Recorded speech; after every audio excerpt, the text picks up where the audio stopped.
Good morning, Nigeria. Good morning, world. You are welcome to Morning Spring today on Western Spring Television, and it is truly the last day. Up and grateful. Thank God for life. We are here to do what we do best, bringing you to speed and making you a part, an essential part, an integral part of our day, and of course, to be part of the conversation that truly matters, in as much as about you, then it matters to us. In as much as been discussed here, then it matters to you as well. This is Western Spring Television, where we say it as it is, and this is Morning Spring. Today, Tuesday, May 27th, the annual Children's Day here in Nigeria. What a day to be alive. You know, we know who a child is. Then many of us are still children to, some persons. That's the way it is. So, Daniel, good morning. Yeah, good morning, Femi. Yeah. Do I greet you Happy Children's Day? I don't know. Are your parents still alive? Well, yeah. So, yeah, they are children. Both parents are still alive, so... But officially, it's not meant for us. Yeah, but we are still children. To some people. Yeah. For someone like me, even though I'm a millennial, Yeah. I'm still a child since I don't have children yet myself, and That's my okay. parents are That's still okay. alive. So we're all children in the sight of God, actually. Good morning, Nigeria. Good morning, viewers from all over the world. It's a beautiful Tuesday morning, 27th day of May, 2025, International Children's Day. Today we celebrate children. Children are beautiful. Children are gifts from God. That's why we take out a day like this to celebrate them. So I'm wishing all the children out there a happy Children's Day. Emeka Daniel is my name. Thank you for joining us once again on Morning Spring. This is Western Spring Television. It promises to be a wonderful day, as usual. Of course, quite a busy 24 hours we've had yesterday, especially at the FCT. Absolutely. It's been very, very busy from the FCTA, that's the FCT administration, and of course, making good of their threat and promise, in which they did weeks ago to say, yesterday, if people, companies or owners of properties are still owing ground rent, they may have it revoked. And that was what happened yesterday when many institutions of government, private institutions or private properties, let me say it like that, of government were, sealed up, including the FIRS, Inland Revenue Service, which many persons are saying, how can that be? People who make the money. Why can they pay? Why are they owing? Some of these people are owing between 10 to 43 years of ground rent. Yeah. How come? But then FIRS granted an interview and said, in fact, they are demanding an apology from the FCTA that something wrong has happened. They gave their books to say something happened. How can they? They don't hold ever. In fact, nobody brings the notice of ground rent to them since their inception. That only one notice of ground rent has been brought to them, meaning they don't always wait for the notice to come. And that particular one, it has been settled. So how come? Who made that mistake? Quite embarrassing. Because how will you think an FIRS rather, will be owing? And so, just like you said, from 10 to 43 years of rent and what the city administration says is being owed, including the two properties of, or the two offices of the PDP, the Wadata Plaza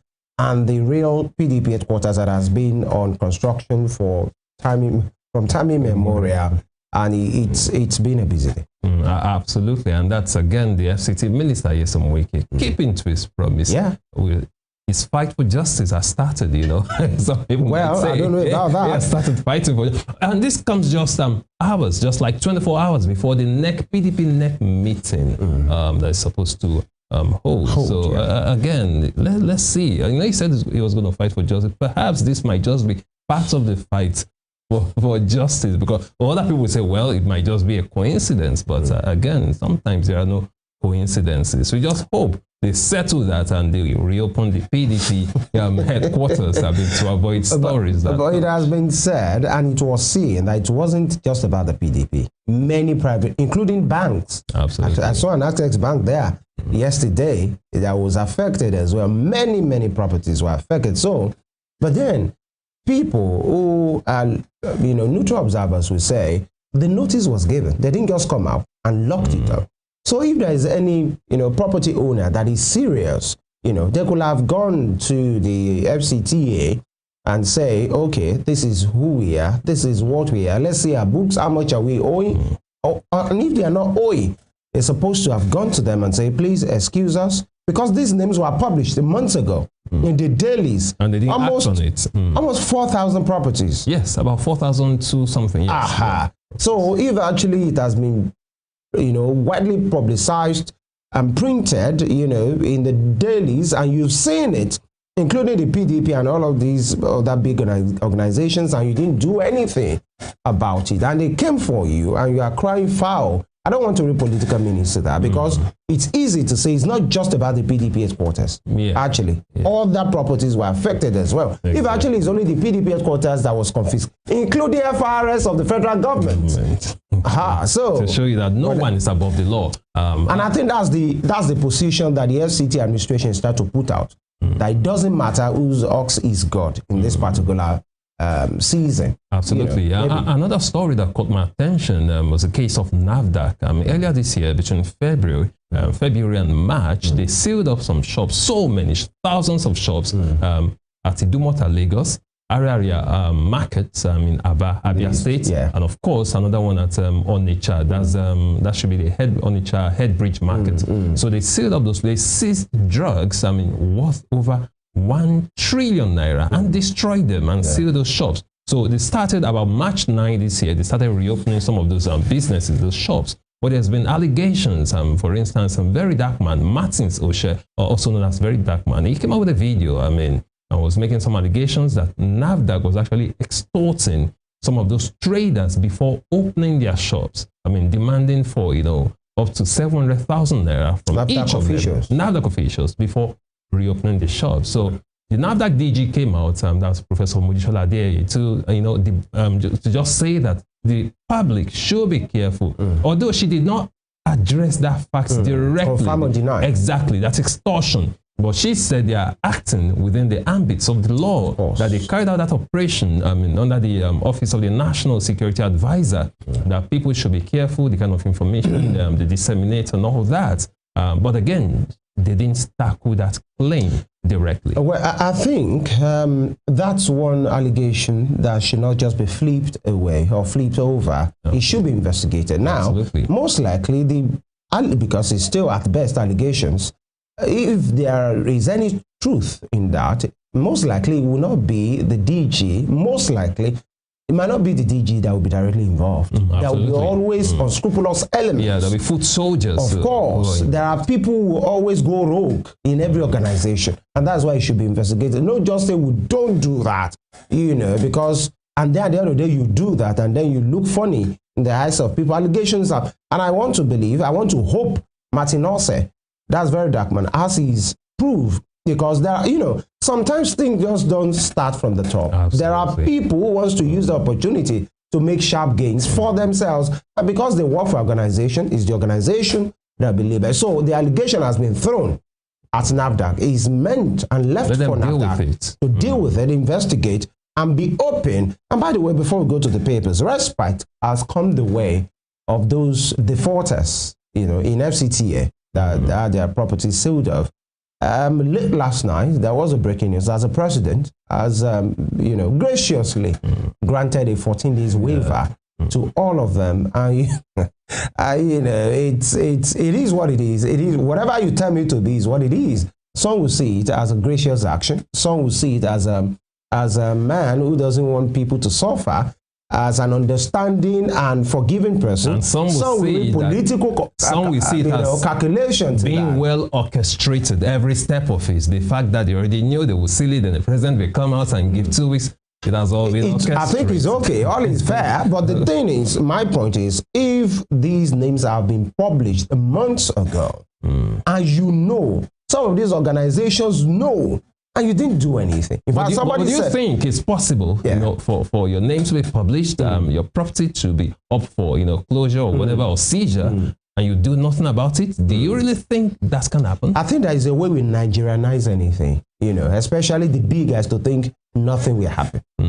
But the guy they are playing with in the FCTA is the one that doesn't give a hoot. In fact, he wants to make a scapegoat of the big guys. Absolutely. And he has, I think he's the most backed minister in this administration. Absolutely. If you ask me, I think he's the most backed by the presidency. And the presidency, I mean, the president himself has spoken in his support publicly. Over and over again, yes. Everywhere. Yes. So the guy can look at you in the face and tell you, who are you? I remember when he came into power, when he was appointed FCT minister, there was this meme that came out. I mean, that was going viral. I mean, it was shown, walking boldly, and it was captioned. It was like, where is that Atiku's house in Abuja?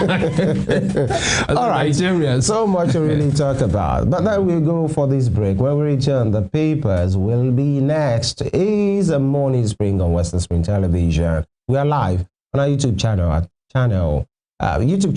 at Western Spring TV, and of course blazing hotly and loudly on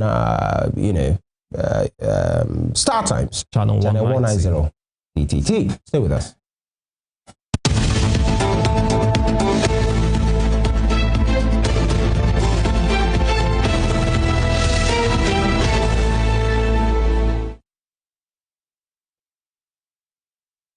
Starting from the Punch newspaper, tension in PDP, governors BOT reconvene as NEC meeting stalls. Governors BOT reconvenes as NEC meeting stalls, with the rider Damagun uncertain about NEC meeting. Atiku others shun National Caucus meeting. And below that, ground rent, FCTA shots PDP. FIRS NAPTIP headquarters. You can see the pictures there. All right, away from that, $750 million loan. World Bank pressures Nigeria for fresh tax hike. Again, $750 million loan. World Bank pressures Nigeria for fresh tax hike. This Bretton Woods institutions. All right, and Oyo pays Oshun 5 billion naira in Lautech ownership deal. Oyo pays Oshun 5 billion naira in Lautech ownership deal.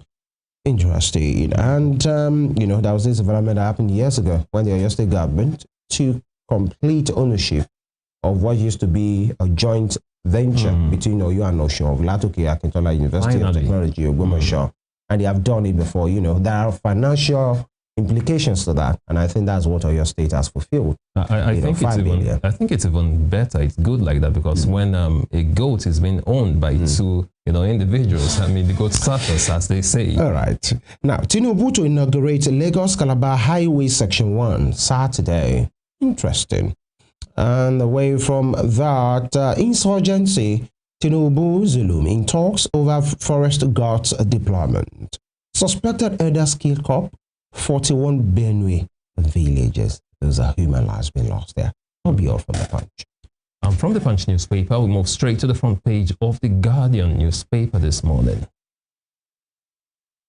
Opposition's internal crisis, legal battles threaten 2027 election. Opposition's internal crisis, legal battles threaten 2027 election. You find a story on page 6 of the Guardian newspaper this morning. And away from that, moving to the top strip now. Children's Day, tackle bullying, prioritize rights, welfare, stakeholders urge governments. Children's Day, tackle bullying, prioritize rights, welfare, stakeholders urge government. You'll find a story on page 3. 2025 Hajj, Saudi Arabia denies Gumi entry as Jigawa tasks pilgrims on prayers. 2025 Hajj, Saudi Arabia denies Gumi entry as Jigawa tasks pilgrims on prayers. You'll find a story on page 9. I was talking about Sheikh Gumi, who was denied entry. Actually, he was granted a visa. He got a Hajj visa. He made that trip, got to Saudi Arabia, but was denied entry. He had to return. Apparently, the Saudi Arabian government, they were not comfortable having him in their country. So he had to return, and he said, well, according to Islamic laws, he has performed his own Hajj. He made the trip and he was prevented, so can as well, slaughter his ram here and make his sacrifice. Wow. Based on his, stand on his political views about global politics, that apparently Saudi Arabian governments are not comfortable having him there. That's talking about Sheikh Gumi. And of course, he said Nigerian governments would be looking into it. Away from that, still on the front page of the Guardian newspaper this morning, demand for CFO drops in Lagos as state upgrades markets. Demand for CFOs drops in Lagos as states upgrades markets. You find that story on page 7. That's talking about certificate of occupancy for properties in Lagos. Away from that, over 1.2 billion people affected by infertility globally. Over 1.2 billion people affected by infertility globally. You find that story on page 9. That's the rising cases of infertility globally. Over 1.2 billion. That's huge. Out of a population, world population of about roughly 8 billion people. Away from that, Woye laments closure, extortion of Onitsha drug market traders. Woye laments closure, extortion of Onitsha drug market traders. You find the story on page 8. We talked about that just a couple of minutes ago, about the fact that a lot of shops were actually locked. Some of them have been opened actually. And again, the magnitude, the size of, the seizure is quite worrisome. Yeah. Drugs worth over 1 trillion naira. To show you how huge this market is. These traders. Not just drugs, food items as well. Some packaged food and drink items. Because I remember that same market in Aba, in fact, there was a particular portion, a block or shops. What they do there is adulteration. Some of these popular drinks, they get the bottle, they get the packaging, and then they put whatever they want inside, selling to the people. And these days you must be careful, because we are talking about fake products and all of those things, expired drugs being repackaged, and some of these banned substances, and all of them. I've had cases in which in the last 2 months I got drink, these soft drinks, and then you open, there is a sound it makes normally when you open some of them, and then it doesn't make any sound. And then sometimes you have a taste, something is wrong with this. And then you look at some of the colors, it's quite funny. In fact, I told myself and some persons there, I think it's better you just do whatever you want to do on your own, whatever juice you can press in your homes. Maybe you do that, because it will be a double jeopardy for you to spend your hard-earned money and be buying something that will kill you. So I think we have a lot to do. And there are scrupulous elements. Yeah, the extortion apart, there are people who wake up, go to wherever they go to, put up things that will kill people just because they want to make money. Quite unfortunate, and that's why we have NAFDAC. They should keep stepping up. And yes, they should. Keep getting these people. And apart from the fact that we have fake drugs, adulterated ones, expired ones, another worrisome part of it is that storage facilities are largely non-existent in some of those places. Some of these drugs should be kept at some prescribed temperatures. Some of them between 2 to 8 degrees Celsius. And we have some cold chain drugs, talking about vaccines that should be kept in cold chain, always in the refrigerator. Again, most times they do not have these facilities. Even the drinks. The drinks, you see them put under the sun. Some of those ones around the area where you live in communities, because they want the people to see. You see somebody owning a shop, keep this thing in your shop. No, they will still put it out on the roadside under the blazing hot sun. And imagine that particular product, even if it came as original, authentic, putting it under the sun 7 days in a week, 14 days, just before you sell it, what will be the the quality. The effect on the content. Yeah, absolutely. Quite Exactly. worrisome. And it's still happening. Yeah. So I think apart from seizure, NAFDAC should do a lot of sensitization. Yeah, and regulation. Yeah. Make sure these things are well regulated. Thankfully, some of the states' governments have actually provided them with some, facilities, just to some moratorium to help them with their storage facilities. So let's see how that goes. But again, they should look into the allegations of extortion. In as much as we support NAFDAC in doing their job, please, you shouldn't go about extorting them. Those who are culprits, those who are found guilty, should have their goods seized, whatever you want to do. But again, traders should not be extorted under any guise. Away from that, moving on to other stories, still on the front page of the Guardian newspaper this morning. EFCC recovers part of 1.3 trillion naira from collapsed CBEX. EFCC recovers part of 1.3 trillion naira from collapsed CBEX. You'll find a story on page 5. And below that, ground rents. Tinubu intervenes as FCTA grants 14-day grace to defaulters. Ground rent. Tinubu intervenes as FCTA grants 14-day grace to defaulters. You find a story on page 6. And just beside that, you see the picture of the MD CEO of Nigerian Ports Authority, Abubakar Dancho, and of course, receiving the President and Group Chief Executive Officer of Dangote Group, Alhaji Aliko Dangote, at the MPA House in Marina, Lagos. And just before we leave the Guardian newspaper, the bottom strip right now, suspected IED explosion kills one, injures another in Abuja. Suspected IED explosion, as improvised explosive device explosion, kills one and injures another in Abuja. And finally, we have right here, reps withdraw compulsory voting bill over public pushback. Reps withdraw compulsory voting bill over public pushback, rather. You'll find a story on page 5. We talked about it here. I remember we talked about it on the show here, talking about the compulsory voting, whether it's actually an infringement on the rights of people or it's just to boost, to curb the voter apathy we are having in Nigeria, or are they really infringing on rights? But thankfully, they've withdrawn that bill, because a lot of citizens of Nigeria have spoken against it, that you shouldn't force people to vote. People should have that right to choose whether they want to be part of the elections or not. And that'll be all from the front page of the Guardian newspaper this morning. From the Guardian newspaper, we'll check what the Tribune has for us. Grand rent debt.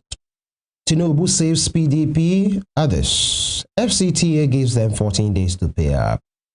Interesting headline here. Ground rent debt. Tinubu saves PDP, others. Oh, what a savior. Yeah. FCTA gives them 14 days to pay up. An outcry greets sealing of PDP secretariat, FRS, and other defaulters' offices. PDP theme say democracy under attack. And party holds national caucus meeting at Bauchi, a governor's lodge. All right, away from that, you have 4 reasons why Adeleke cannot join APC group. You want to find out why? You know what to do. March 2025, Saudi Arabia deports Sheikh Gumi. Now, mobile police officer, 41 others killed by suspected herders in Benue. Obviously, those are not herders. They are killers. Reps bow to pressure. Withdraw compulsory voting bill. Sit-at-home protest cost over 700 deaths in Southeast. It's coming from a report. It is inaccurate, unsubstantiated. IPOP. And the question IPOP needs to be asked is, if it's not 700, how many? Absolutely. Even if it's only 1%, that's unfortunate enough. Now, Glow celebrates the 20th anniversary of Ojudi Oba sponsorship to give out cars, tricycles, other items. An election of additional successor tops agenda as 6,000 AFDB delegates meet in Abidjan. You know, the time is winding down for Akiwumi Adesina. He has had quite an illustrious career at the African Development Bank. Not so many persons have had the chances as he has. Absolutely. And, you know, quite a jolly good fellow, if actually. But that's a testimony around him. And for him now, he has done well for himself. Absolutely. And for his nation. Absolutely. Yeah. And I think the presidency of the AFDB is rotational. I think he's going to another part of the African bloc right now. Now, MPA, Dangote to deepen maritime industry growth, expand export operations, targets $7 million daily revenue through fertilizer export. That will be all from the Nigerian Tribune. From the Nigerian Tribune, we go straight to the front page of the Daily Trust newspaper this morning. Hours to neck meeting, FCTA seals PDP headquarters.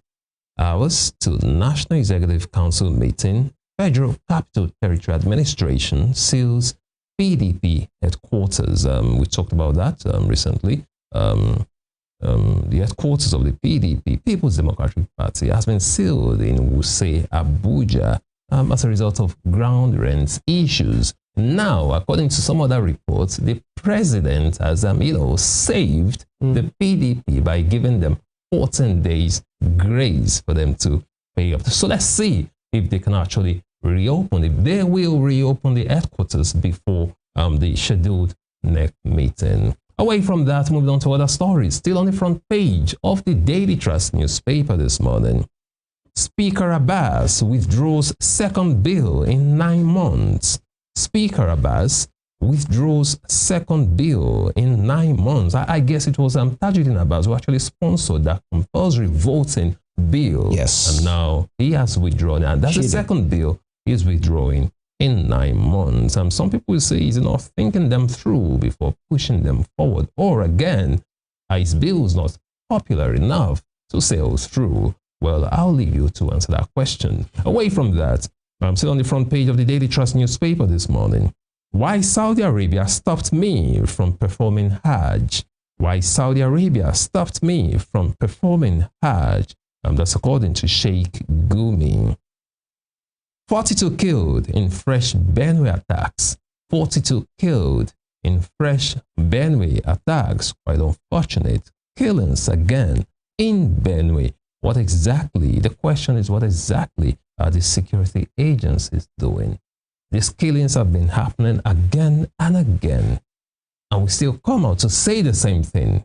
We'll deal with them. This will be the last time, and it keeps happening. Well, I just hope they find a lasting solution to the crisis in Benue State. Right there at the middle of the page, we can see the picture right there. That should be from the Federal Capital Territory of the PDP headquarters. The FCTA, officials of the FCTA sealing that building yesterday. Away from that, one dies in explosion near Abuja Barracks. One died in explosion near Abuja Barracks, page 6. Yesterday, it was reported that one person was injured. Unfortunately, we understand the person actually died. Quite unfortunate. The military authorities have not given detailed explanation as to what happened, but they just said they'll give details later. And at the bottom strip now, Kano Mosque arsonist to die by hanging. Kano Mosque arsonist to die by hanging. You find a story on page 14. Another Abuja estate attacked. Businessman abducted.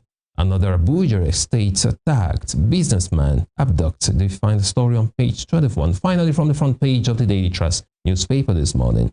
DPO killed. Police station burned after man dies in custody.